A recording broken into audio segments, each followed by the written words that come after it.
Hello children, welcome back to another video from Science World. I hope you are doing well and getting help from my videos. Children, today we are going to read chapter number 16, Our Rights and Duties, Social Science Class 4 Milestones book. We will have full chapter in this video. Okay, so let's start with story time. And the name of the story is Just One Chance. Bharti was the eldest child in her family. She had two sisters and two brothers. Her father was a car cleaner and her mother used to work as a domestic help. Her youngest brother was 2 years old. Bharti was very intelligent and wanted to go to school. She had studied up to class 5. As her siblings were small, her parents wanted her to stay at home and do the household work. Bharti would wake up early, cook and pack tiffin for her sisters and brothers and drop them to the school. One day, Bharti decided to go to Bal Bhavan, where street children and other school dropouts attended the school. As per the RTE, Right to Education Act 2009, every child in India has a right to education. The implementation of this law has helped millions of children get education. Today, Bharti is in class 12 and is appearing for her board exams from open school. Her dream is to become a doctor and serve the people of her country. So this is the story of Bharti. ये भारती की story है जो उसकी family में सबसे बड़ी थी बच्चों में. उसके 2 ब्रदर्स और 2 छोटे सिस्टर्स भी थे. उसके पापा कार क्लीनर और मदर घरों में काम करती थी एज ए डोमेस्टिक हेल्प. और उसका जो यंगेस्ट ब्रदर था वो सिर्फ 2 साल का था, 2 years old. She was intelligent, वो बहुत इंटेलिजेंट थी और स्कूल भी जाना चाहती थी, बट अपनी फैमिली की वजह से वो स्कूल नहीं जा पाई क्योंकि जब उसके मम्मी पापा काम पे जाते थे तो उसको घर पे रह के अपने सारे भाई बहनों का ख्याल रखना पड़ता था और इसीलिए उसने सिर्फ क्लास 5 तक पढ़ाई की. एक दिन वो बाल भवन गई जहाँ पर कुछ बच्चे जो पढ़ नहीं सकते थे गरीब होने के कारण या फिर जो जिनका स्कूल छूट चुका था, ऐसे जो बच्चे थे वहाँ पढ़ने आते थे, तो वहाँ भी इसने स्कूल अटेंड किया. अब इंडिया में एक राइट है, सबका राइट है, राइट टू एजुकेशन, है ना. तो इसके तहत हर कोई इंडिया का जो बच्चा है उसको पढ़ने लिखने का राइट है, उसको ये अधिकार है. ओके, इसको ये हक उससे कोई छीन नहीं सकता. और इस लॉ के इम्प्लीमेंटेशन के बाद, मतलब जब से ये लॉ आया है इंडिया में, तब से मिलियंस ऑफ चिल्ड्रन जो है उनको एजुकेशन मिला है. बहुत सारे बच्चों को इसका फ़ायदा हुआ है. और आज भारती 12th क्लास में है and she is appearing for her board exam because of this school only. And she is studying from open school. Open school में आपको स्कूल जाने की ज़रूरत नहीं होती है, आपको सीधे जा कर के एग्ज़ाम देना होता है. आप घर पे रहकर पढ़ाई कर सकते हो. उसका जो ड्रीम है वो है एक डॉक्टर बनना और अपने देश की सेवा करना. तो इस स्टोरी में हमने राइट की बात की, अधिकार की बात की. तो as a Indian citizen, India के सिटीज़न होने के नाते हमारे कुछ राइट्स हैं और साथ ही साथ हमारी कुछ ड्यूटीज़ भी हैं जो हमें निभानी पड़ती है. We have some responsibilities and some rights. तो वो क्या है वो हम इस चैप्टर में आगे पढ़ने वाले हैं. Let us start with Constitution of India. Children, just like you follow rules in school, people in a country have to follow rules. आप सबके पास एक स्कूल डायरी होती है जिसमें स्कूल के रूल्स लिखे होते हैं और आपको वो फॉलो करने होते हैं. अगर आप उन स्कूल रूल्स को फॉलो नहीं करते हो तो यू गेट पनिश्ड, आपको पनिशमेंट मिलता है ना. तो in the same way people in a country have to follow rules. हर कंट्री में अपने अपने कुछ रूल्स होते हैं और वहाँ रहने वाले लोगों को उसको फॉलो करना होता है ना. And these rules are written in a book called the constitution of India. हमारे यहाँ जो रूल्स है इंडिया में, है ना, एज ए इंडियन सिटीज़न हमें वो रूल्स फॉलो करने होते हैं और वो जो रूल्स हैं वो एक बुक में लिखे हुए हैं. हैंड रिटन बुक है ना. हैंड रिटन मतलब सारे जो रूल्स हैं वो हाथ से लिखे हुए हैं. तो ये जो बुक है इसको हम कहते हैं कॉन्स्टिट्यूशन ऑफ इंडिया. आप इसकी पिक्चर अभी स्क्रीन पे देख सकते हो. These rules are made so that every Indian can lead his or her life in peace and harmony as a citizen of this country. तो ये रूल्स क्यों बनाए जाते हैं? ये रूल्स इसलिए बनाए जाते हैं कि हम सब मिलजुल के और बिना किसी प्रॉब्लम के एक दूसरे के साथ रह सकते हैं। तो आपको ये सरप्राइज होगा कि इतनी बड़ी बुक लिखी किसने थी, है ना। तो this book was written by Prem Bihari. Prem Bihari ji ने ये बुक लिखी थी और उन्होंने ये कैलीग्राफी में लिखी थी। You can see here his picture is also given. The original constitution of India was hand written by Prem Behari Narain Raizada in a flowing italic style. Italic letters में उन्होंने उसको लिखा है, फॉन्ट में, विथ ब्यूटिफुल कैलीग्राफी में उसको लिखा गया है। And the constitution was published in Dehradun and photographed by the survey of India. तो इसको सबसे पहले पब्लिश किया गया था देहरादून में। तो you can see here one more picture. यहाँ पर आप देख सकते हो कि कितनी सुंदर राइटिंग में उन्होंने इसमें लिखा हुआ है। तो as a citizen of India, जब हम किसी कंट्री में रहते हैं तो हम वहाँ के सिटीज़न हो जाते हैं, है ना, वहाँ रहने वाले हम नागरिक बन जाते हैं। तो as a citizen of India हमें इस बुक में लिखे हुए सारे जो रूल्स हैं उनको फॉलो करना होता है ताकि हम पीसफुली यहाँ पर रह सकें। The constitution of India tells us how the country should be govern. अब ये जो कॉन्स्टिट्यूशन था उसको बनाने वाले थे doctor Bhimrao Ambedkar, and that is why he is called the father of constitution. उनको फादर ऑफ इंडियन कॉन्स्टिट्यूशन भी कहा जाता है। अब इन्होंने ये जो कॉन्स्टिट्यूशन लिखा था, ये बुक जो लिखी थी, it is the longest written constitution in the world. ये वर्ल्ड में सबसे लंबी हाथ से लिखी हुई कॉन्स्टिट्यूशन है। एंड इट इंक्लूड्स, अब इसमें है क्या, it includes the methods, the powers and duties which must be followed by the government institutions, and it also describe the rights and duties of the citizens. अब इस book में ऐसा क्या है जो हमें पढ़ना चाहिए या जो हमें पता होना चाहिए।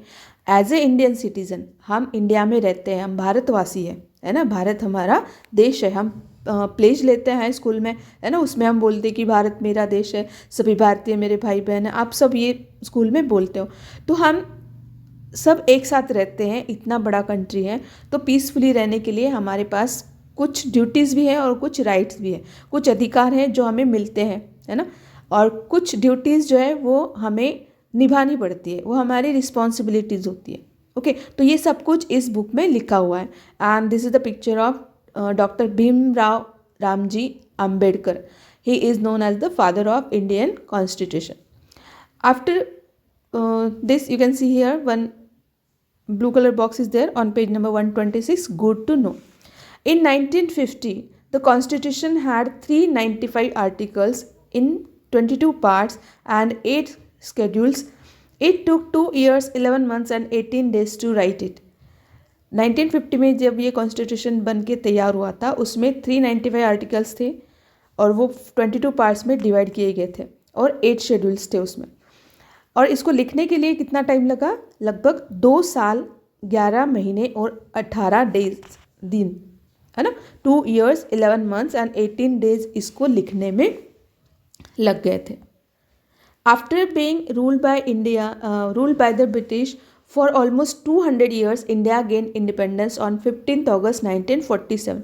15 अगस्त हम इंडिपेंडेंस डे सेलिब्रेट करते हैं because we got independence from British rule, है ना, इन 1947। तो you can see the picture. यहाँ पर हिंदुस्तान टाइम्स का ये एक पेपर है जो उसी दिन का है, 15 अगस्त 1947 का, और आप हेडलाइन यहाँ पर देख सकते हो, India independent, British rule ends. ये उस दिन का पेपर है। और constitution came into effect on 26 जनवरी। अब इंडिपेंडेंस मिलने के बाद हमारा जो कॉन्स्टिट्यूशन बना था वो इफेक्ट में आया, मतलब हमने उसको लागू किया ऑन 26 जनवरी 1950। और उसी दिन से हर साल हम इस दिन को as a republic day celebrate करते हैं। तो रिपब्लिक डे क्यों सेलिब्रेट करते हैं, because on this day the constitution came into effect, 26 January 1950। Okay, so children, now we will read about the fundamental rights. जैसा कि मैंने आपको बताया कि हमें राइट्स भी मिले हैं और हमारी कुछ ड्यूटीज़ भी हैं, तो पहले हम राइट्स के बारे में पढ़ते हैं। ओके, तो every citizen of India enjoy some basic human rights called fundamental rights. ये हमारे फंडामेंटल राइट्स है, मतलब ये राइट्स हमसे कोई छीन नहीं सकता, ये बेसिक हमारी अधिकार है। And if these rights are denied one can go to the court of law. अगर किसी ने हमारे इन अधिकार को छीनना चाहा तो हम कोर्ट में जा सकते हैं, उसके अगेंस्ट हम केस कर सकते हैं। There are 7 fundamental rights which are written in the constitution of India. कितने राइट्स हैं? 7 राइट्स। उसमें से सबसे पहला है राइट टू इक्वालिटी। इक्वालिटी मतलब इक्वल रहना, है ना, एक जैसा। तो हम सबको एक जैसा रहने का अधिकार है। Every citizen is equal before the law. और कानून के सामने सब इक्वल हैं, कानून के सामने कोई छोटा बड़ा नहीं है। There will be no difference on the basis of religion, race, caste, gender, male और फीमेल और प्लेस ऑफ बर्थ। हम रिलीजन के बेसिस पे किसी को छोटा बड़ा नहीं कह सकते, रेस या कास्ट के बेसिस पे हम किसी को छोटा बड़ा नहीं कह सकते, कोई मेल या फीमेल इस तरह का भी डिफरेंस नहीं कर सकता, या फिर मेरा बर्थ यहाँ हुआ है, तुम्हारा बर्थ वहाँ हुआ है, इसके बेसिस पे हम लोगों को उनमें डिफरेंस नहीं कर सकते। सब एक जैसे हैं, है ना। चाहे अपने कश्मीर में आपका बर्थ हुआ हो, चाहे तमिलनाडु में आपका बर्थ हुआ है, लेकिन कानून के सामने सब एक जैसे हैं, है ना। आपका रिलीजन कोई भी हो, आप हिंदू हो, मुस्लिम हो, क्रिश्चियन हो, आप सिख हो, लेकिन अगर गुनाह किया है तो उसकी जो आपको पनिशमेंट मिलती है, सज़ा मिलती है, वो सबको एक जैसी मिलती है, वहाँ कोई डिस्क्रिमिनेशन नहीं होता। तो this is called right to equality. Then second is right to freedom. अब राइट टू फ्रीडम मतलब क्या? फ्रीडम मतलब आज़ादी। आज़ादी तो हमें मिल चुकी है, तो इसका अधिकार किस लिए है? अब राइट टू फ्रीडम मतलब it includes freedom to speak. हम कहीं भी बोल सकते हैं। अब कहीं भी मतलब हम जैसे आपको पब्लिक को कुछ बताना है ना, आपको स्पीच देना है, तो आप स्पीच दे सकते हो, लोगों को इकट्ठा करके आप अपनी बात उनके सामने रख सकते हो। इसको बोलते हैं freedom to speak and think freely. आप अपने आप सोच सकते हो, आपको ज़बरदस्ती नहीं है कि आप किसी की थिंकिंग को फॉलो करो, किसी के थॉट्स को फॉलो करो। And express our opinions freely. हम हमारे ओपिनियंस जो होते हैं, हमारी जो बातें, हमारे जो थॉट्स हैं, हम दूसरे के साथ शेयर कर सकते हैं, है ना। हम बोल सकते हैं। अगर किसी इशू पे आपको कुछ बोलना है तो यू हैव दैट राइट। आप बोल सकते हो, आप लिख सकते हो, आप पेपर में अपने आर्टिकल्स लिख के दे सकते हो, है ना। An Indian citizen can settle anywhere in India. अब फ्रीडम का मतलब सिर्फ बोलने का अधिकार नहीं है, आप इंडिया में कहीं पर भी जाकर रह सकते हो। आप कोई सा भी ऑक्यूपेशन यानी बिजनेस कर सकते हो, कोई सी नौकरी कर सकते हो, आप कोई भी कमर्शियल एक्टिविटी कर सकते हो, आप फार्मिंग कर सकते हो, आप किसी ऑफिस में जॉब कर सकते हो। तो ये सब फ्रीडम आपको एज एन इंडियन सिटीजन मिलता है, and this is called right to freedom. Then next we have cultural and educational rights. अब इसमें होता क्या है? कल्चरल एंड एजुकेशनल मतलब cultural means related to culture, educational means related to education. इसके भी राइट्स हमारे पास है। Every person has the right to get education. हर पर्सन को, इंडिया में रहने वाले हर नागरिक को, हर सिटीज़न को एजुकेशन लेने का यानी कि पढ़ने लिखने का अधिकार है। And he can also get admission into any educational institution. कोई भी educational institution, school, college, university आपको एडमिशन लेने से मना नहीं करेगी। वो ये नहीं कहेगी कि आप इस रिलीजन से हो तो आपको एडमिशन नहीं मिलेगा, या फिर आप गरीब हो इसलिए आपको एडमिशन नहीं मिलेगा, ऐसा नहीं है ना। इसको हम कहते हैं educational right. All groups who are less in numbers that is minorities can develop and preserve their culture. यहाँ पर रहने वाले जो माइनॉरिटीज़ में आते हैं, है ना, कुछ लोग होते हैं जो कम नंबर में इंडिया में, जैसे मुस्लिम्स हो गए, क्रिश्चियंस हो गए, जैनीज़ हो गए, तो इन लोगों को भी एक अधिकार मिला है, राइट मिला है कि वो अपने कल्चर को यहाँ पर डेवलप कर सकते हैं, उसको प्रिजर्व कर सकते हैं। Then we have right against exploitation. Exploitation का मतलब क्या होता है? कि किसी का शोषण करना, किसी को परेशान करना, ज़बरदस्ती करना। This right protects the citizens from being ill treated. Ill treated मतलब जोर ज़बरदस्ती करना, गलत तरीके से उनको टैकल करना, या गलत तरीके से उस बात करना, या मारपीट करना, है ना, ज़बरदस्ती। So this all made to work without pay, या फिर किसी को ज़बरदस्ती काम करवा के उसको पैसे नहीं देना। दिस इज ऑल्सो एक्सप्लॉयटेशन, इसको भी हम शोषण बोलते हैं।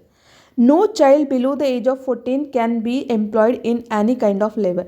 और 14 ईयर से कम जो बच्चे हैं, छोटे जो बच्चे हैं, उनको कहीं भी हम काम नहीं करने देना चाहिए, क्योंकि ये एक उनका राइट है कि 14 ईयर्स तक कोई भी उनसे काम नहीं करवा सकता, है ना, जिसको हम चाइल्ड लेबर कहते हैं। और चाइल्ड लेबर पे आपने बहुत बार अपने स्कूल में भी प्रोग्राम्स देखे होंगे, टीवी पर भी आता है ना, मोबाइल में भी आपने देखा होगा। तो ये भी हमारा एक राइट है कि हम एक्सप्लॉयटेशन अगर किसी का हो रहा हो, किसी का शोषण हो रहा हो, तो उसके खिलाफ हम आवाज़ उठा सकते हैं। आप कोर्ट में जा सकते हो, आप किसी को उसके बारे में इन्फॉर्म कर सकते हो, तो आपको जस्टिस मिलेगा। Then we have right to freedom of religion. Religion means धर्म, है ना। इंडिया में बहुत सारे रिलीजन्स हैं, हिंदू, मुस्लिम, सिख और क्रिश्चियन, है ना। ये मेन 4 रिलीजन्स तो है ही, साथ ही साथ और भी रिलीजन्स है, जैसे बौद्ध रिलीजन हो गया, बुद्धिज़्म हो गया, देन जैनिज़्म हो गया। तो India is a secular country where every citizen has the right to follow any religion. आप कोई सा भी रिलीजन यहाँ पर फॉलो कर सकते हो, आपको यहाँ रहने का अधिकार है बाय फॉलोइंग एनी रिलीजन। आप किसी के भी कोई से भी धर्म की प्रार्थना आप बोल सकते हो, आप कर सकते हो, आपको कोई रोकेगा नहीं, ये आपका राइट है। This is called right to freedom of religion. Then we have right to constitutional remedies. अब कॉन्स्टिट्यूशनल रेमेडीज़ क्या होता है, इसका मतलब ये है कि हर सिटीज़न, है ना, every citizen is protected by the law and is treated equally. जैसे कि मैंने आपको पहले बताया कि लॉ के सामने, यानी कानून के सामने हर कोई इक्वल है, हर एक को एक जैसा ट्रीटमेंट मिलता है ना। और इसका मतलब क्या है कि हम सब प्रोटेक्टेड हैं बाय लॉ, कानून हमें प्रोटेक्ट करता है। In case if any of the fundamental rights are denied or taken away, a citizen has the right to approach the highest court of the country, that is the supreme court.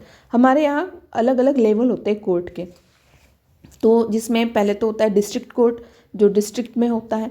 Then we have state court, है ना, जिसको हम बोलते हैं high court, जो state में होता है, एक होता है। और जो सबसे ऊपर होता है वो होता है सुप्रीम कोर्ट, जो कि दिल्ली में है। Okay, you can see the picture on your screen. ये दिल्ली के कोर्ट का, सुप्रीम कोर्ट का पिक्चर है।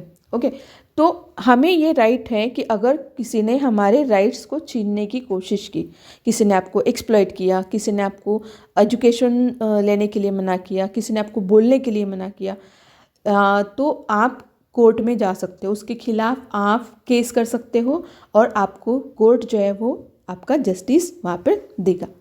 ठीक है, इसको कहते हैं राइट टू कॉन्स्टिट्यूशनल रेमेडीज। और लास्ट जो है, it is right to education. Every child between the age of 6 to 14 years has the right to get free and compulsory education. Compulsory मतलब something that must be done, ये education उनको मिलना ही चाहिए।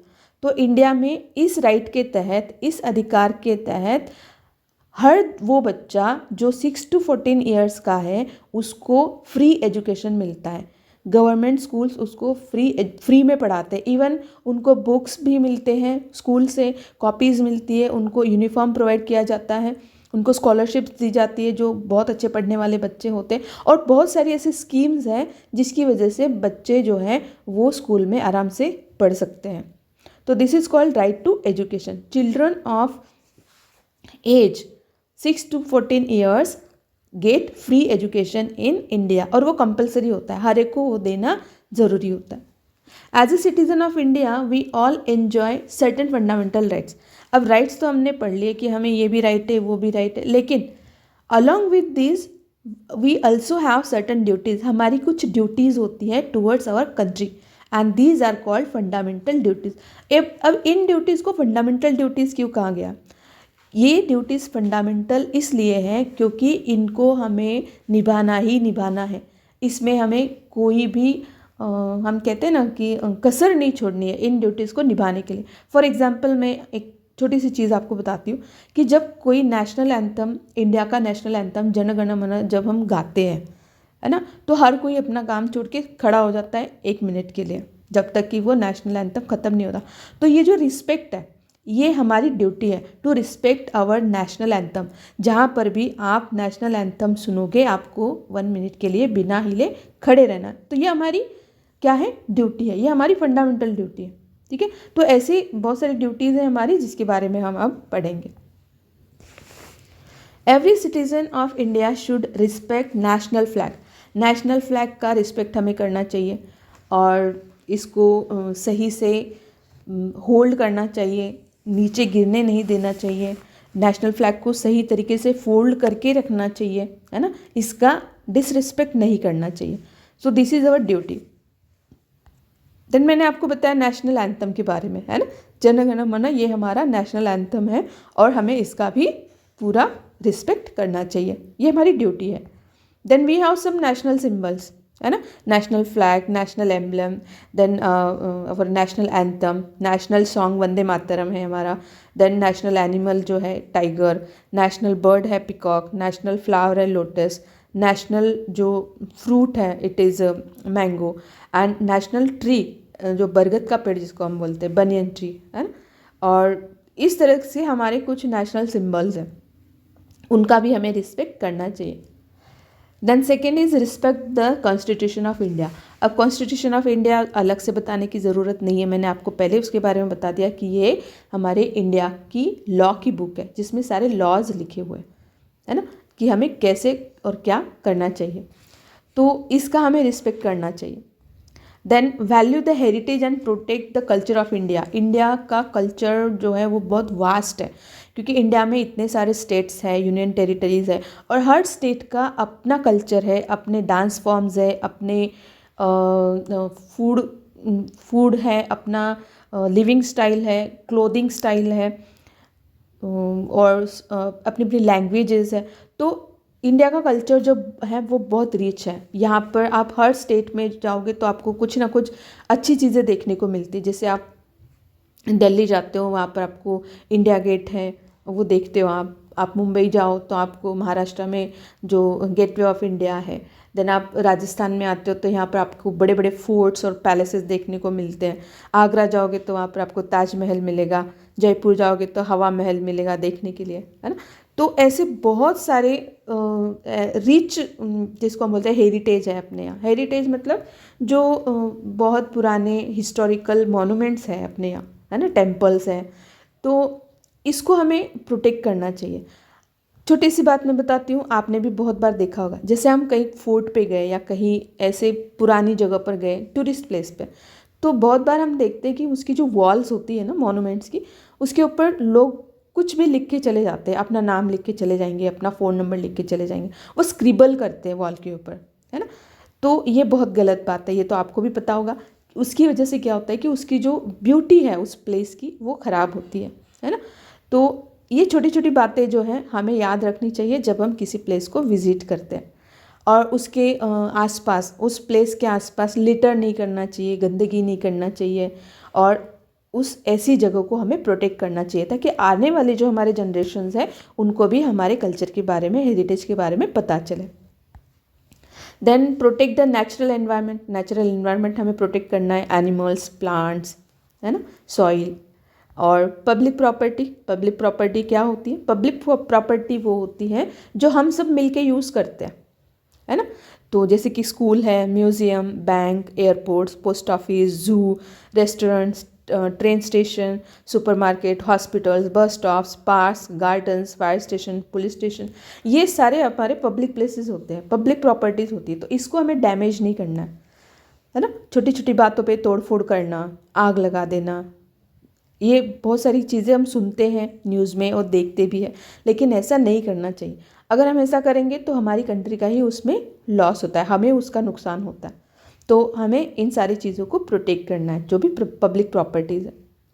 Then be proud of our country. हमारे जो country है, मैंने जैसा अभी आपको बताया कि बहुत रिच इसका कल्चर है, हेरिटेज है, तो हम सबको उसका गर्व होना चाहिए। Be proud of our country.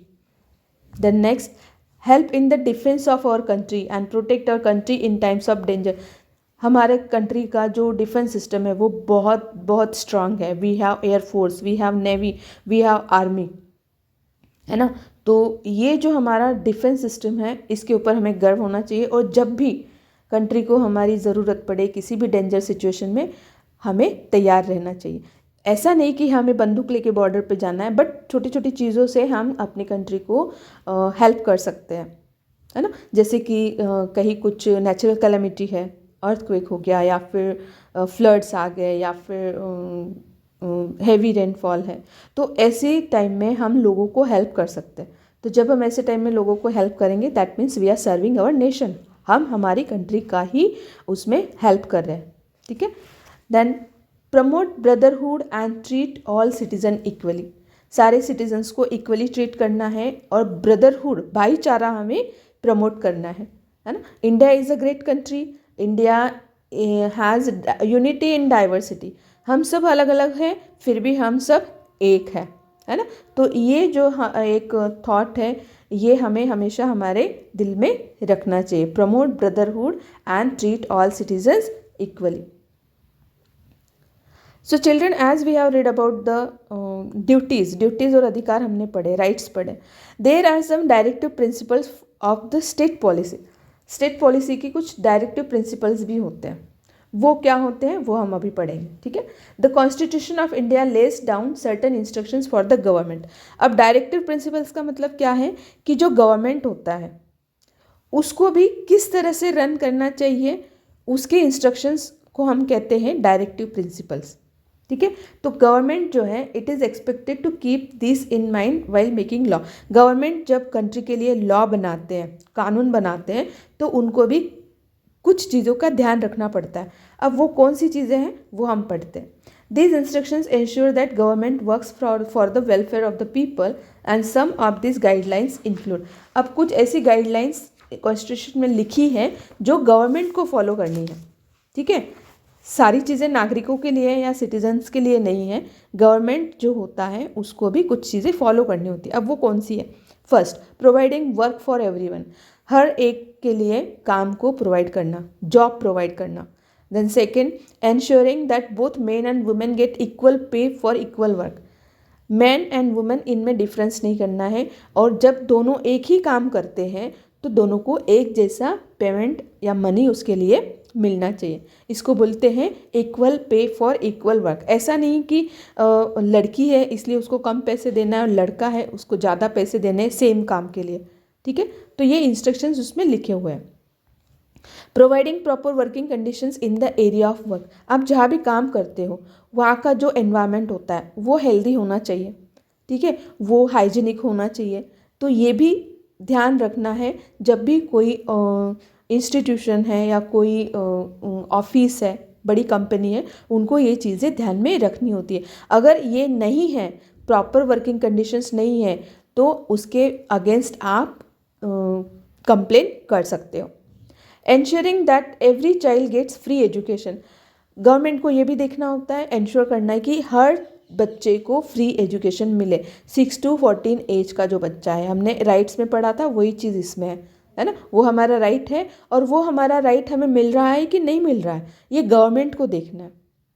Ensuring that wealth is not concentrated in the hands of the only few rich people and the poor should not be exploited.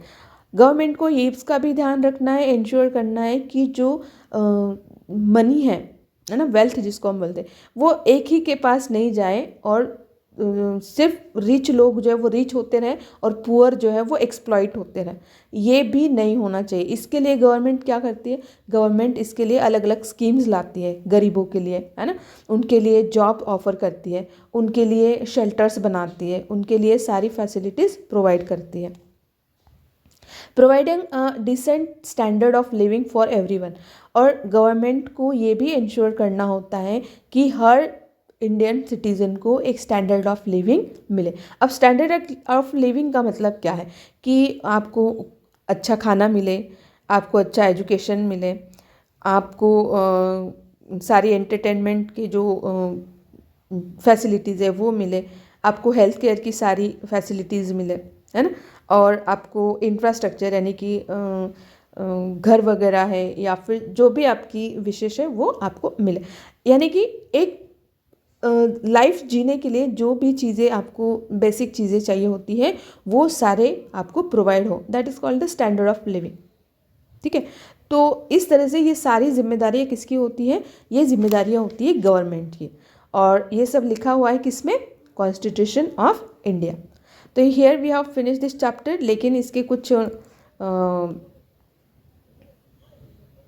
Points है बीच बीच में, चैप्टर के बीच में, आपको पता है good to know, and route वगैरह, pick stop, तो वो हम पढ़ते हैं।